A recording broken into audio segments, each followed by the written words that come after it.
यदा यदा हि धर्मस्य ग्लानिर्भवति भारत अभ्युत्थानमधर्मस्य तदात्मानं सृजाम्य परित्राणाय साधूनां विनाशाय च दुष्कृतां धर्म संस्थापनार्थाय संभवामि युगे युगे। এই বাণী যিনি উচ্চারণ করেছিলেন সেই পুরুষোত্তম ভগবান শ্রীকৃষ্ণ এই পৃথিবীতে আবির্ভূত হয়েছিলেন এক বিশেষ মুহূর্তে। আজ সেই শুভ তিথি যা আমরা জন্মাষ্টমী হিসেবে পালন করি। আজ থেকে প্রায় 5200 বছর পূর্বে ভারতের মথুরা নগরী ছিল এক অত্যাচারী রাজার শাসনের অধীনে। তার নাম ছিল রাজা কংস।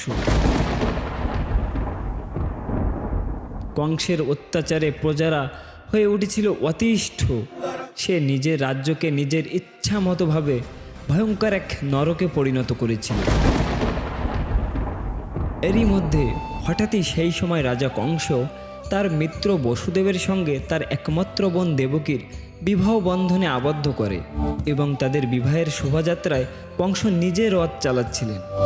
রথে বসে আছে নববিবাহিতা দেবকী ও বসুদেব। চারিদিকে তখন উৎসবের আনন্দ, ফুল ছড়ানো হচ্ছে, মানুষজন জয়ধ্বনি দিচ্ছে। হঠাৎই সমস্ত কোলাহল থেমে যায়। চারিদিকে আনন্দ, কিন্তু কংসের মুখে অহংকার আর নিষ্ঠুরতার ছাপ। হঠাৎ আকাশ থেকে এক দৈববাণী হলো, যা সবার আনন্দকে এক নিমিষেই আতঙ্কে পরিণত করল। সেই বাণী এমনভাবে উচ্চারিত হয় যেন তা কংসকে উদ্দেশ্য করেই বলা হচ্ছে, হে মূর্খ কংস, যে দেবকীকে তুই এত ভালোবাসিস, যাকে তুই বহন করে নিয়ে যাচ্ছিস, তার অষ্টম গর্ভের সন্তানই হবে তোর মৃত্যুর কারণ। এই দৈববাণী শুনে কংসের সমস্ত স্নেহ ও মমতা এক মুহূর্তে শেষ হয়ে যায়। কংসের মনে জেগে উঠল ভয়ঙ্কর নিষ্ঠুরতা। সে তখন তার তরবারি বের করে দেবকীকে হত্যা করতে উদ্যত হলেন। তখন বসুদেব তার মিত্র কংসকে অনেক বোঝালেন, ভাই কংস, তুমি কেন দেবকীকে হত্যা করতে চাইছো? তার সন্তানই যদি তোমার মৃত্যুর কারণ হয়, তবে দেবকীর যখন সন্তান হবে সাথে সাথে আমি তাকে তোমার হাতে তুলে দেব। অনেক আকুতি মিনতির পরে কংস বসুদেবের এই প্রস্তাবে রাজি হলো। কিন্তু রাজা কংস তাদের হাতে পায়ে শিকল দিয়ে কারাগারে তাদেরকে বন্দী করে রাখলেন। দেবকী ও বসুদেব কারাগারে তখন একে একে 6টি সন্তান জন্ম দিল, আর রাজা কংস একে একে নির্মমভাবে তাদেরকে হত্যা করল। দেবকীর মাতৃহৃদয় ভেঙে চুরমার হয়ে গেল। দেবকীর কান্না দেখে কংসের মনে যেন একটুও মায়া জন্মালো না। এরপর যখন 7ম গর্ভ এলো, দেবকী আরও শঙ্কিত হলেন।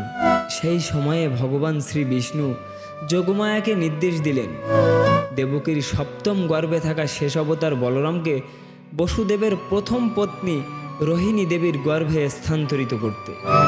যোগমায়ার প্রভাবে সেই কাজটি সম্পন্ন হল এবং রোহিণীর গর্ভে বলরামের জন্ম হলো। আর এদিকে যখন কংস 7ম গর্ভের সন্তানকে হত্যা করতে গেল, তখনই তার হাত থেকে ভেসে উঠল দেবকীর 7ম গর্ভের সন্তান। আর আকাশে ভেসে উঠল এক অট্ট হাসি। কংস রাগে ক্ষোভে সেখান থেকে ফিরে গেলেন আর অপেক্ষা করতে লাগলেন 8ম গর্ভের সন্তানের জন্য। এরপর এলো সেই মাহেন্দ্রক্ষণ, অষ্টমী তিথি, কৃষ্ণপক্ষের ঘোর অন্ধকার রাত। একদিকে যখন মুষলধারে বৃষ্টি আর বজ্রপাত, অন্যদিকে কারাগারে এক অলৌকিক আলোয় ভরে গেল। দেবকীর 8ম গর্ভে জন্ম নিলেন সেই পরম পুরুষ স্বয়ং ভগবান শ্রীকৃষ্ণ। তিনি এক দিব্য রূপে আবির্ভূত হলেন, 4 হাতে শঙ্খ, চক্র, গদা, পদ্ম ধারণ করে। তার চোখ থেকে বিচ্ছুরিত হচ্ছিল এক শান্ত ও ঐশ্বরিক জ্যোতি। সেই রূপ দেখে দেবকী ও বসুদেব আনন্দে বিহ্বল হয়ে পড়লেন। তারা দুজনে শ্রীকৃষ্ণের স্তব করতে শুরু করলেন। ভগবান তখন বসুদেবকে নির্দেশ দিলেন, বাবা, আমাকে গোপনে যমুনা নদী পার করে গোকুলে নন্দ মহারাজের বাড়িতে রেখে এসো। সেখানে মাতা যশোদা একটি কন্যা সন্তানের জন্ম দিয়েছেন। তুমি সেই কন্যাকে নিয়ে আবার ফিরে এসো। ভগবানের নির্দেশ শুনে বসুদেব আশ্চর্য হলেন। তিনি দেখলেন কারাগারের সমস্ত তালা আপনা আপনি খুলে গেছে, আর কারাগারের প্রহরীরা গভীর ঘুমে আচ্ছন্ন হয়ে পড়েছেন। তিনি সদ্যজাত শ্রীকৃষ্ণকে একটি ঝুড়িতে নিয়ে মাথায় করে যমুনা নদীর দিকে এগিয়ে চললেন। যমুনা নদী তখন উত্তাল, কিন্তু যেই মাত্র বসুদেব শ্রীকৃষ্ণকে নিয়ে নদীতে নামলেন, নদী তার দুই পাশ থেকে দুভাগ হয়ে পথ করে দিলেন। বসুদেব নির্বিঘ্নে নদী পার হতে লাগলেন, আর সেই সময় তার পিছন থেকে অনন্তদেব নিজের বিশাল ফানা দিয়ে বসুদেবকে এবং শ্রীকৃষ্ণকে প্রবল ঝড় বৃষ্টির হাত থেকে রক্ষা করলেন। বসুদেব পৌঁছালেন নন্দ মহারাজের গৃহে। সেখানে তিনি দেখলেন যশোদা মাতা গভীর ঘুমে আচ্ছন্ন এবং তার পাশে এক কন্যা সন্তান শুয়ে আছে। বসুদেব পরম মমতায় ভগবান শ্রীকৃষ্ণকে যশোদার পাশে রাখলেন এবং সেই কন্যা সন্তানকে নিয়ে আবার মথুরায় ফিরে এলেন। ভোর হতেই কংসের কারাগারের তালা আবার বন্ধ হয়ে গেল। শিশুটির কান্নার শব্দ শুনে কংস দ্রুত সেখানে চলে এলো। দেবকী কংসকে অনুরোধ করলেন, ভাই, এ তো একটা কন্যা শিশু, কেন তুমি একে হত্যা করবে? কিন্তু কংসের হৃদয় পাষাণ।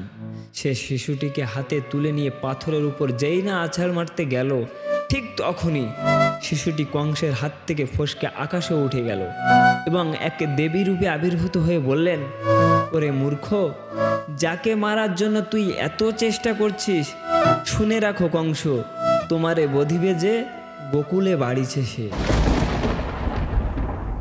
এবার তোর বিনাশ অবশ্যম্ভাবী। কংস তখন ভয়ে সেখান থেকে ছুটে তার প্রাসাদে চলে আসে। আর অন্যদিকে শ্রীকৃষ্ণ তখন গোকুলে নন্দ ও যশোদার গৃহে বড় হচ্ছিলেন তার দুষ্টামি ও অলৌকিক লীলা দিয়ে। তারপর একে একে সকলের মন জয় করে নিলেন ভগবান শ্রীকৃষ্ণ। একদিকে তিনি যেমন গোপীদের সঙ্গে মাখন চুরি করতেন, তেমনি অন্যদিকে বড় বড় রাক্ষসদেরও বিনাশ করতেন। কিন্তু মথুরায় কংসের মনে শান্তি ছিল না। সে জানত তার মৃত্যু তার বোনের অষ্টম গর্ভের সন্তানের হাতেই হবে। তাই দেবীর দৈববাণীর পর থেকে সে আরও বেশি ভীতু এবং উন্মাদ হয়ে ওঠে। কংস বুঝতে পারছিল যে তার শত্রু আর কেউ নয়, স্বয়ং ভগবান। তাই সে একটার পর একটা রাক্ষসকে গোকুলে পাঠাতে লাগলো। তাদের একমাত্র উদ্দেশ্য ছিল শিশু শ্রীকৃষ্ণকে হত্যা করা। কংসের পাঠানো প্রথম রাক্ষসী ছিল পুতনা। সে এক সুন্দরী নারীর ছদ্মবেশে বিষমাখানো স্তন্য পান করিয়ে শিশু শ্রীকৃষ্ণকে হত্যা করতে চেয়েছিল, কিন্তু ভগবান শ্রীকৃষ্ণ তার স্তন্য পান করেই পুতনাকে নিধন করলেন। এরপর শ্রীকৃষ্ণ যখন গোপীদের সাথে খেলছিল, তখন কংস পাঠালো বকাসুরকে, যে ভগবান শ্রীকৃষ্ণকে তার ধারালো ঠোঁট দিয়ে মেরে ফেলতে চেয়েছিল, কিন্তু ভগবান শ্রীকৃষ্ণ তাকেও বধ করলেন। তারপর এলো তৃণাবর্ত অসুর, যে ঘূর্ণি বাতাসের রূপ ধরে ভগবান শ্রীকৃষ্ণকে উড়িয়ে নিয়ে যেতে চেয়েছিল, তাকেও ভগবান শ্রীকৃষ্ণ বধ করলেন। এইভাবে একটার পর একটা অসুর আসতে লাগলো, আর ভগবান শ্রীকৃষ্ণ তাদের নিধন করতে লাগলেন। তিনি একে একে বকাসুর, ওয়াঘাসুর, কালিয়নাগের মতো শক্তিশালী অসুরদের বিনাশ করলেন। কিন্তু তবুও কংসের অত্যাচার থামল না। সে দেখল কোনো রাক্ষসী শ্রীকৃষ্ণকে হত্যা করতে পারছে না। এরপর কংসের নির্দেশে আয়োজন করা হলো ধনুর মহাযজ্ঞ। আসলে এটি ছিল ভগবান শ্রীকৃষ্ণ ও বলরামকে মথুরায় নিয়ে আসার এক কৌশল। কংস তার বিশ্বস্ত সেনাপতি অক্রুরকে গোকুলে পাঠালো। অক্রুর যখন গোকুলে পৌঁছালেন, তখন গোকুলবাসী তাকে দেখে প্রথমে সন্দেহ করলেও পরে তার মুখ থেকে সবকিছু শুনে তারা মেনে নিলেন। অক্রুর ভগবান শ্রীকৃষ্ণ ও বলরামকে নিয়ে মথুরার উদ্দেশ্যে রওনা হলেন। যমুনা নদীর মাঝখানে অক্রুর এক অলৌকিক দৃশ্য দেখলেন, যেখানে ভগবান শ্রীকৃষ্ণ নিজের বিশ্বরূপ দেখা দিলেন। মথুরায় প্রবেশ করে ভগবান শ্রীকৃষ্ণ ও বলরাম দেখলেন কংসের পাঠানো বিশাল আকারের এক পাগলা হাতি তাদের দিকে ছুটে আসছে। সেই হাতির নাম ছিল কুবলয়াপীড়। ভগবান শ্রীকৃষ্ণ কোনো অস্ত্র ছাড়াই তাকে বধ করলেন। এরপর তারা দেখলেন কংসের শকটাসুর ও মুষ্টিক নামে দুই ভয়ঙ্কর মল্লযোদ্ধা তাদের জন্য অপেক্ষা করছে। তাদের সঙ্গে মল্লযুদ্ধের পর ভগবান শ্রীকৃষ্ণ তাদেরকেও বধ করলেন। মথুরার মানুষজন ভগবান শ্রীকৃষ্ণের এই বীরত্ব দেখে আনন্দে জয়ধ্বনি দিতে লাগলো। এই খবর কংসের কানে পৌঁছানোর পর সে আরও বেশি ক্রোধে উন্মত্ত হয়ে উঠল। সে রাজসভার মঞ্চে উঠল, যেখানে তার সিংহাসন ছিল। ভগবান শ্রীকৃষ্ণ ও বলরাম এবার সরাসরি কংসের সিংহাসনের দিকে এগিয়ে গেলেন। কংসের মনে তখন শুধু ভয় আর প্রতিশোধের আগুন।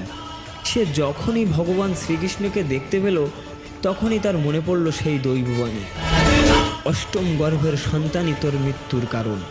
কংস তরবারি হাতে এগিয়ে এলো ভগবান শ্রীকৃষ্ণকে হত্যা করতে, কিন্তু ভগবান শ্রীকৃষ্ণ ছিলেন স্বয়ং ভগবান, তাকে বধ করা কি এতই সহজ?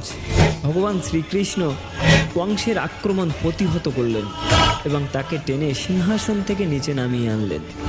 ভগবান শ্রীকৃষ্ণ কংসকে মাটিতে ফেলে তার বুকে আঘাত করে তাকে বধ করলেন। সেই মুহূর্তে কংসের দেহ থেকে একটি দিব্য জ্যোতি বের হয়ে ভগবান শ্রীকৃষ্ণের পায়ে বিলীন হয়ে গেল।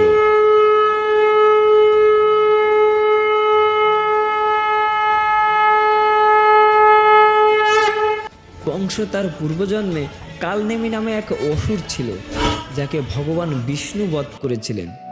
কংসের মুক্তি ঘটল। ভগবান শ্রীকৃষ্ণের আগমনের মূল উদ্দেশ্য ছিল কংসের মতো অত্যাচারী শাসকের বিনাশ এবং ধর্ম প্রতিষ্ঠা।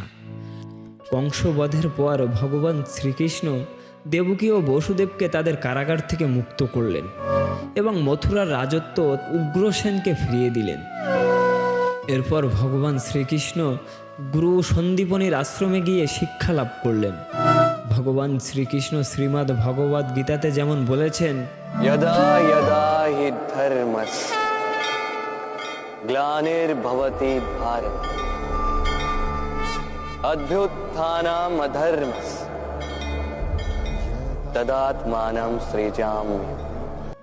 এই বাণীটি শুধু ভগবান শ্রীকৃষ্ণের জন্মের কারণ নয়, এটি মানব জাতির প্রতি চিরন্তন বার্তা। এটি আমাদের শেখায় যে যখনই পৃথিবীতে অধর্মের বিস্তার ঘটবে, ভগবান তখনই পৃথিবীতে আবির্ভূত হবেন সাধুদের রক্ষা করতে এবং দুষ্টুদের বিনাশ করতে।